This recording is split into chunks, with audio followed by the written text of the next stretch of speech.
Muy buenos días, amigos y mis amados hermanos. Estamos aquí una vez más para hablar puntos importantes que necesitamos entender.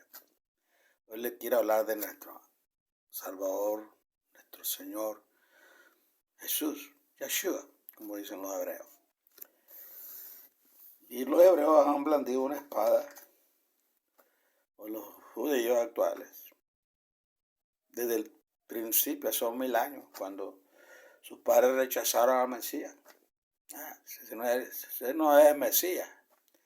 El Mesías se tipificaba que iba a nacer de ellos. Un medio de ellos iba a ser un profeta igual como ellos. Moisés le dijo a su pueblo que había de llegar un profeta, ¿verdad? Que lo liberaría de la esclavitud espiritual. La palabra, todo lo que está hablado en el santuario celestial era un simbolismo espiritual más profundo de lo que ellos estaban haciendo, pero nunca pudieron entender ni entienden hoy todavía lo que significaron los sacrificios de corderos allá en el Antiguo Testamento. Ellos tienen muchos argumentos para declarar que Jesús no fue el Mesías, pero ahí prometido a Israel. Pero esto ha sido sacado de contexto. Viendo con sus ojos físicos y utilizando su lógica irracionalmente para entenderlo, con lo cual han errado al querer descifrar el verdadero significado espiritual del sacrificio del Mesías. Ellos blandan versículos por todos lados y utilizan la palabra de Dios como una espada de dos filos, porque está afectándolos a ellos y está afectándoles a nosotros. En esa consistencia que tienen hoy en día, se han vuelto expertos en negar al Mesías y están esperándolo, pero va a venir en gloria. Antes de eso, yo quiero probarles a ustedes, a través de las Escrituras, versículos que hablan acerca de la naturaleza de nuestro amo y Señor Jesús, Yeshua, como decís. En 1 Corintios hay un versículo que dice así, capítulo 15, versículo 28. Y cuando todo haya sido sometido a Él, al Padre, entonces también el Hijo mismo se sujetará a aquel que sujetó a Él, al Hijo, todas las cosas, para que Yahweh, o Dios, sea todo en todos.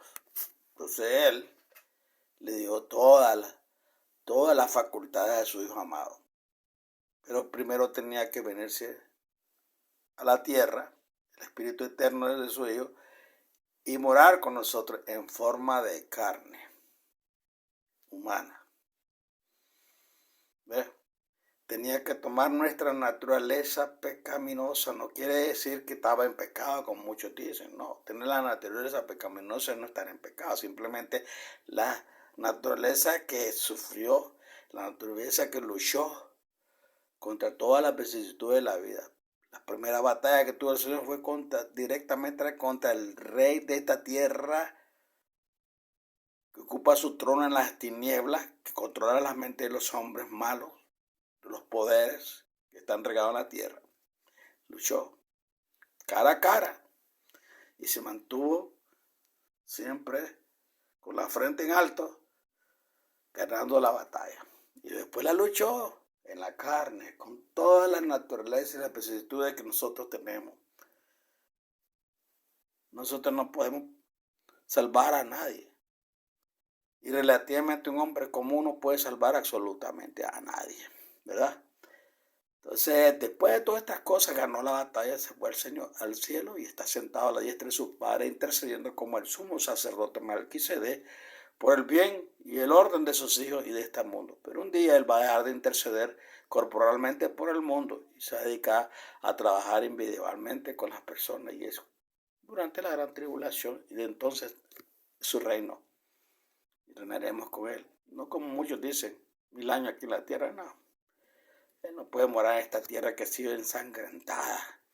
Por eso tiene que ser renovada para que sus hijos amados vuelvan a esta tierra, a este planeta, y la habitemos eternamente.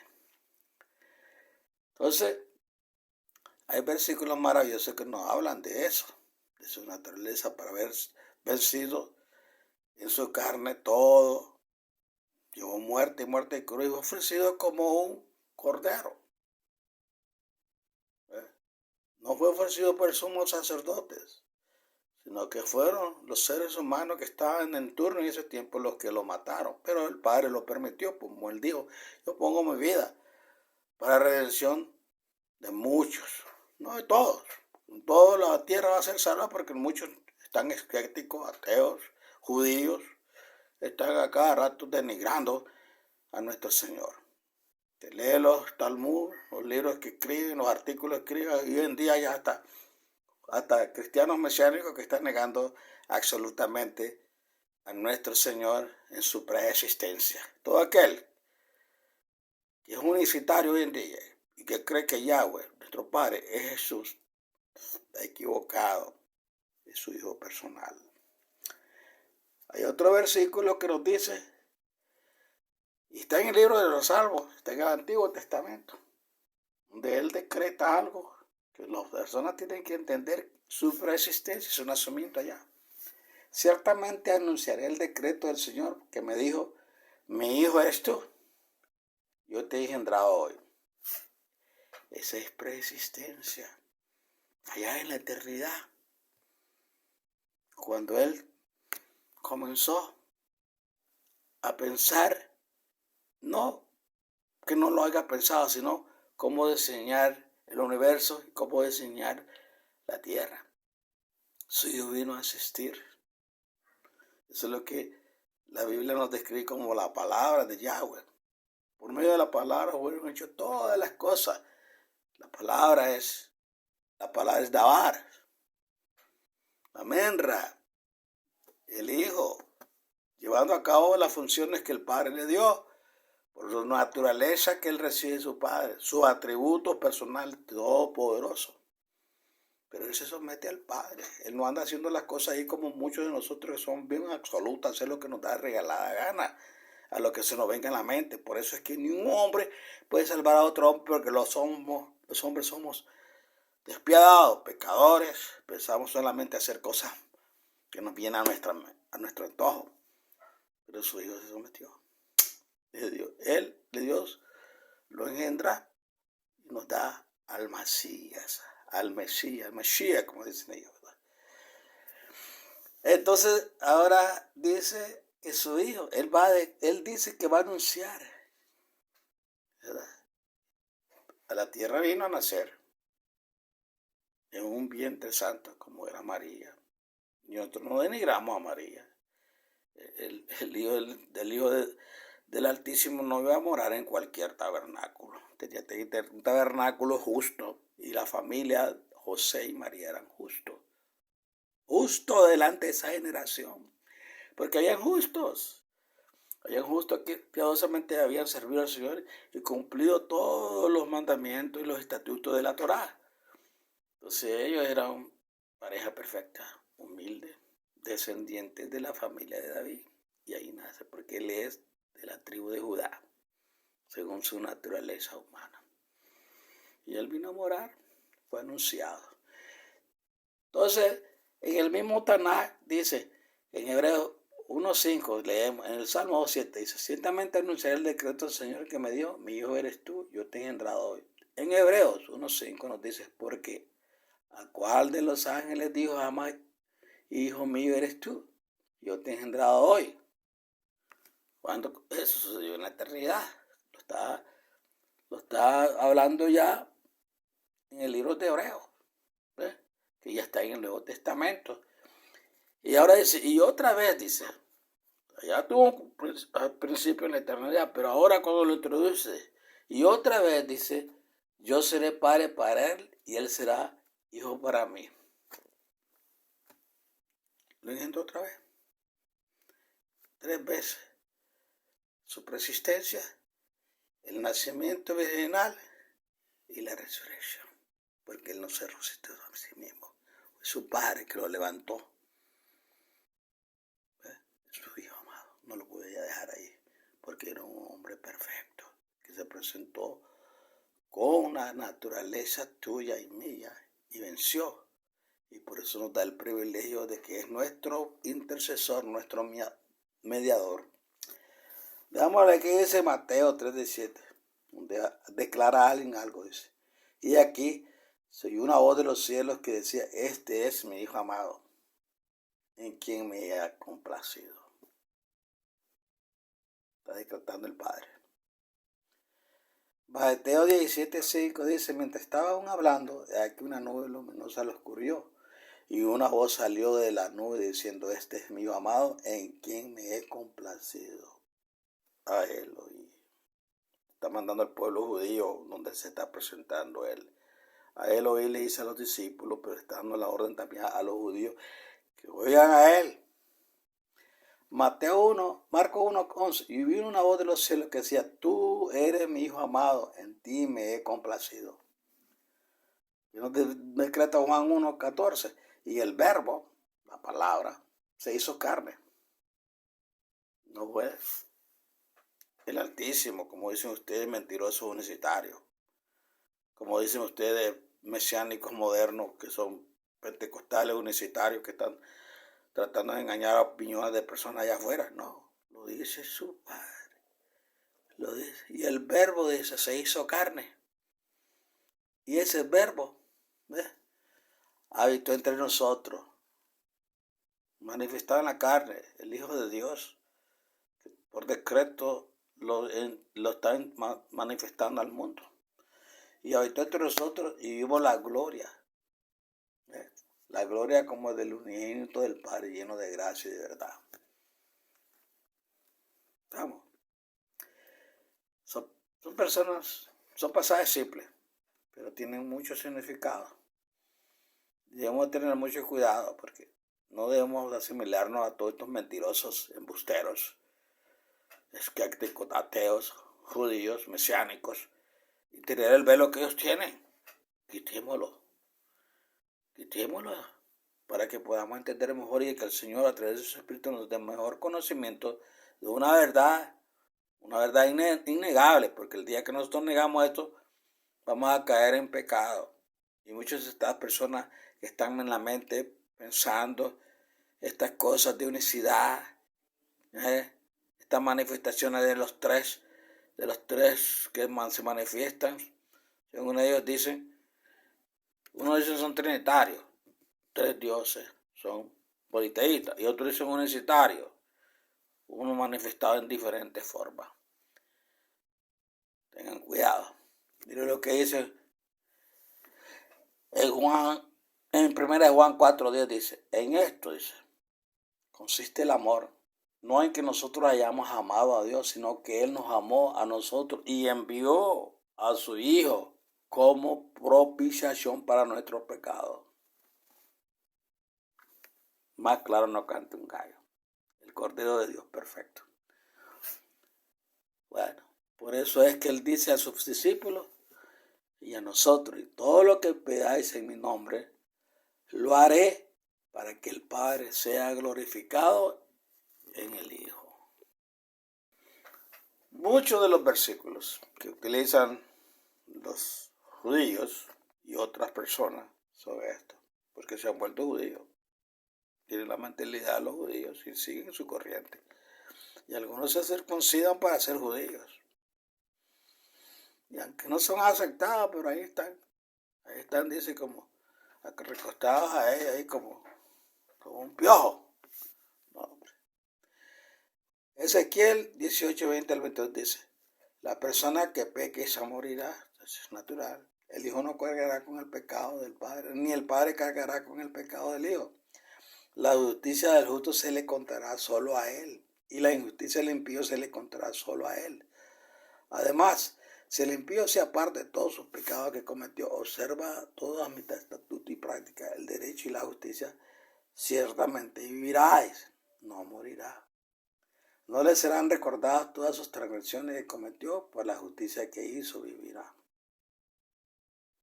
¿Verdad? Un versículo maravilloso que debemos tenerlo en mente, que nos habla de un arrepentimiento, ¿verdad? Ningún hombre puede salvarse a sí mismo. ni puede salvar a otro.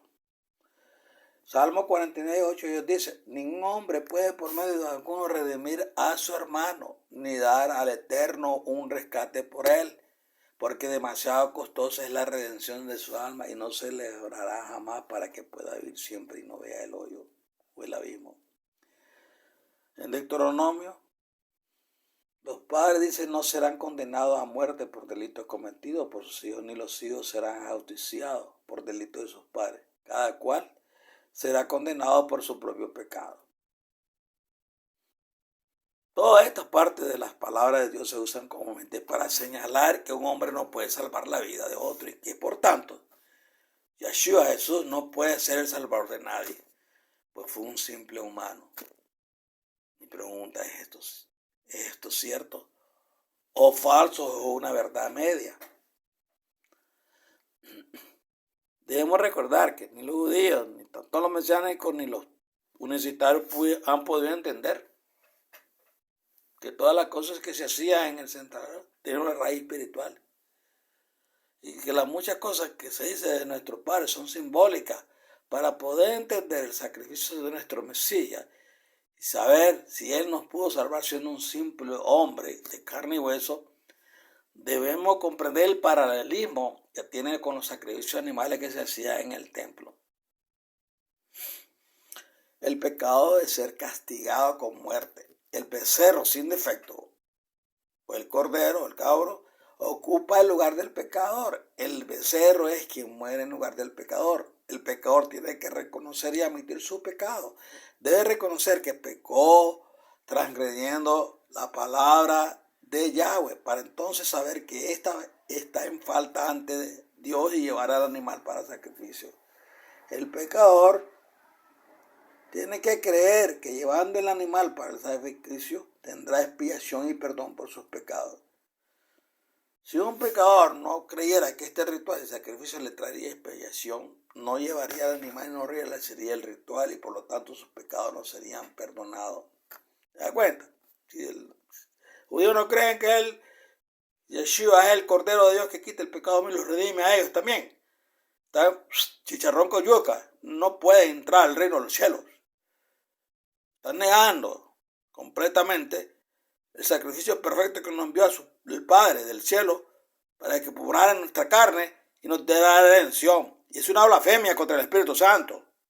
Todo aquel que tiene todavía esa mente rancia, pensando en estas cosas que los seres humanos están enseñando, tengan cuidado, todavía es tiempo de arrepentir, estar pensando tonterías. El pecador debía poner su mano sobre la cabeza del animal como si el pecador le transfiriera su pecado. El pecador mismo era quien debía matar al animal, degollándole, cortándole cruelmente la cabeza al animal inocente, al becerro sin defecto. El pecador mismo debía hacer este cruel acto matando al animal inocente y viendo su sangre inocente derramada. Cuando el becerro sin defecto se mata y su sangre inocente se derrama, entonces hay expiación y perdón del pecado. Una vez que se cometía el pecado, no había un ritual distinto para que el pecado fuera expiado. Ni el recitar la oración ni el hacer buenos actos podían traer perdón del pecado sin antes sacrificar al animal sin defecto como sustituto por la muerte de la persona que había cometido el pecado. Ahora tienen unos manuales. Líderes de los mesiánicos, tienen unos manuales donde hablan de oraciones. Y están ahí como cuando están ahí en el muro de lamentaciones, echando así, poniéndose un manto que le llaman, no sé cómo no, le dicen.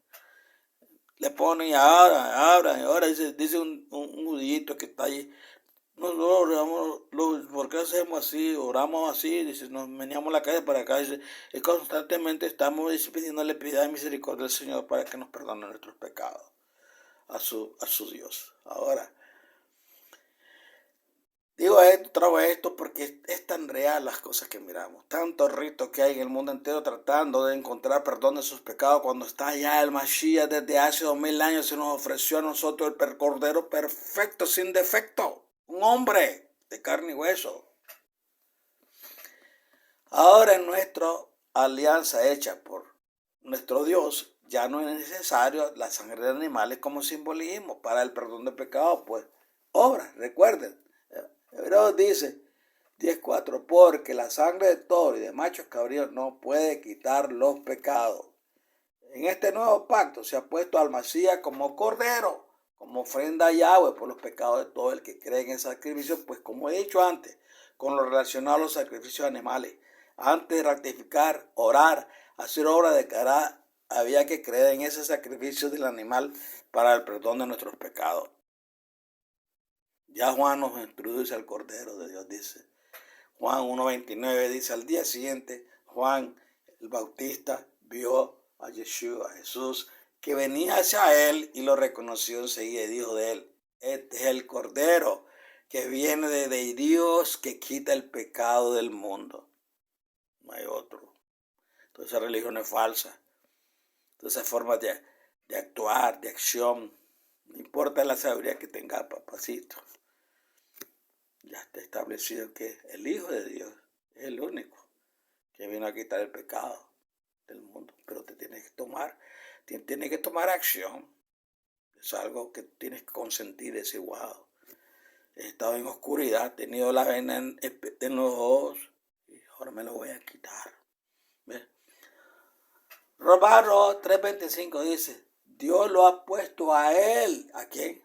A Jesús, nuestro Mesías, como expiación por la fe en su sangre, y así se demuestra que Yahweh, el Todopoderoso, es justo al perdonar con paciencia los pecados del pasado. Según la perspectiva judía, no puede haber ningún intermediario entre el hombre y Yahweh, y que solo hace falta ratificar los errores hasta llegar a la perfección del alma. Ezequiel 33:14-16 dice, si le digo al impío, morirás irremisiblemente, y él se aparta de sus pecados, y practica el derecho y la justicia, si el impío restituye la prenda y paga lo que ha robado, si camina según los estatutos y la vida, no haciendo iniquidad, ciertamente vivirá, no morirá. No se le recordará ninguno de sus pecados que había cometido. Practica el derecho y la justicia, ciertamente vivirá. Yo entiendo que el pueblo judío tiene un velo espiritual sobre el Mesías, que aún no se lo ha quitado. Y creo que por la misericordia de nuestro gran Padre y nuestro Salvador, cuando antes de manifestarse en gloria a la tierra, ellos van a ser alcanzados por su misericordia. No solamente ellos, sino los millones de personas que habitarán en el planeta Tierra en esos tiempos. Ahora la pregunta, ¿un hombre puede o no puede salvar a otro hombre? ¿Cuál es la verdad de Dios? ¿Pudo Yeshua Jesús cargar las transgresiones de los que han creído en su sacrificio o no? ¿Necesitamos a Jesús para llegar al Padre y a la perfección de nuestra vida? Un hombre no puede salvar o llevar las cargas de las transgresiones de otra persona, pues como se dice en Ezequiel 14:13-16, hijo de hombre, si una tierra peca contra mí cometiendo infidelidad y yo extiendo sobre ella mi mano y quebranto su sustento de pan y le envío hambre y extermino en ella hombres y animales, aun si en medio de ella estuviesen estos tres hombres, Noah, Daniel, Jacob, por su justicia ellos librarán solo sus propias vidas, dice Yahweh.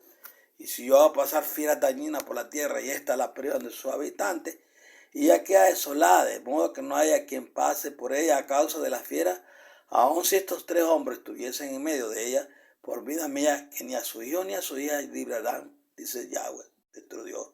Ellos solo se librarán, pero la tierra sería una desolación. Esos tres hombres que mencioné. Como dice nuestro Padre Celestial, la justicia de cada uno solo le repercute a esa persona. Por cierto, desmiente la doctrina de que si nuestro Padre llama a una persona, ya toda su familia va a ser salva, como andan diciendo mucho. Hechos 16:31-32, sacándolo afuera, Sila y Saúl les dijo, señores, ¿qué debo hacer para salvarme? Ellos dijeron, cree en el Maestro Yeshua y te salvará tú y tu casa, porque ese hombre piadoso guió a su familia hacia el temor de Dios. Esa es la única manera que se cumple toda esta promesa. Bueno, Ya vamos finalizando. Jesús el Mesías sí pudo cargar las transgresiones de toda persona que creyera que era el enviado del Padre y además creyera en su sacrificio. Pues un hombre no puede salvar o llevar las transgresiones de otros, ya que se contaría como un sacrificio con defecto, pues todo hombre no está exento de pecado. Pero Yeshua sí pudo llevar nuestras transgresiones, ya que él nunca pecó, es decir, fue contado como un sacrificio legítimo, es decir, sin defecto, sin pecado. No sacrificarás a Yahweh, tu Elohim, buey o cordero con defecto, pues abominación es para Yahweh. Si es ciego, quebrantado, mutilado, con verruga, con sarna, no será presentado a Yahweh, ni siquiera por ofrenda ígnea. ¿Ah? Voy a resumir. Hoy en día hay muchas opiniones y contrariedades sobre nuestro Salvador, Yeshua, Jesús. Pues si el Mesías fuese alguien pequeño, no habríamos cuestionamientos sobre él. Es cierto que una persona no puede salvar a otra, ni con su riqueza en el día de la aflicción. Leamos el Salmo 49 en este contexto que hemos hablado. Ni con su propia vida, pues su sacrificio sería como llevar al templo un animal con defecto. Pues el ser humano no es perfecto como para no pecar.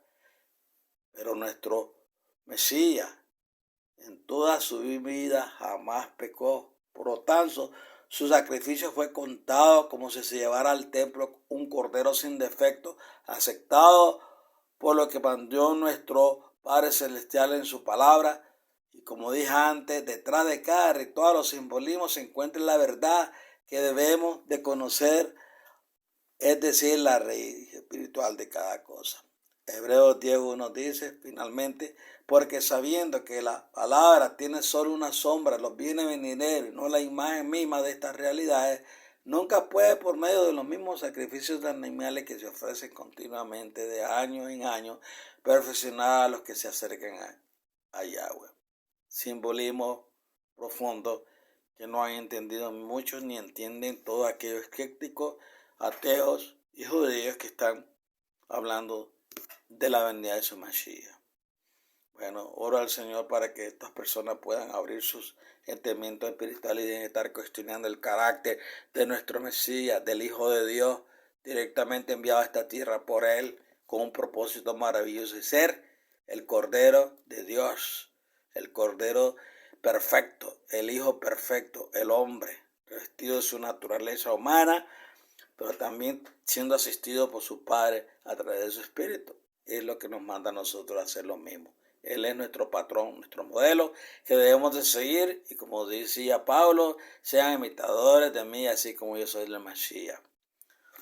Espero que esta pequeña conversación les haya aclarado muchos puntos, no los haya confundido. Y pues si está confundido, ore al Señor para que le abra los entendimientos espirituales y pueda entender bien el misterio del Hijo de Dios, que no es un misterio, es revelado a los hombres, a los seres humanos, que tan fácil hoy en día se están perdiendo. Y aquí el Cordero de Dios que quita el pecado del mundo. Dios le bendiga y le guarde. Jehová te guarde en tus caminos, estos días tan peligrosos que andamos por ahí caminando. El ser humano siempre anda suelto como las bestias, tratando de destruir a otros. Pero oramos al Señor que nos guarde y nos cuide, y que la patria, muchos no mueran por sus temeridad que tienen manejando sus vehículos, y que el Señor nos guarde, como siempre nos ha estado guardando. Que el Señor te bendiga tu hogar, tu bolsa, y te asista en todas sus necesidades, porque ciertamente estamos viviendo tiempos duros. Nuestra economía está siendo bastante vapuleada. Hay muchas cosas que se están haciendo indebidamente, y que tenga misericordia el Señor de nosotros.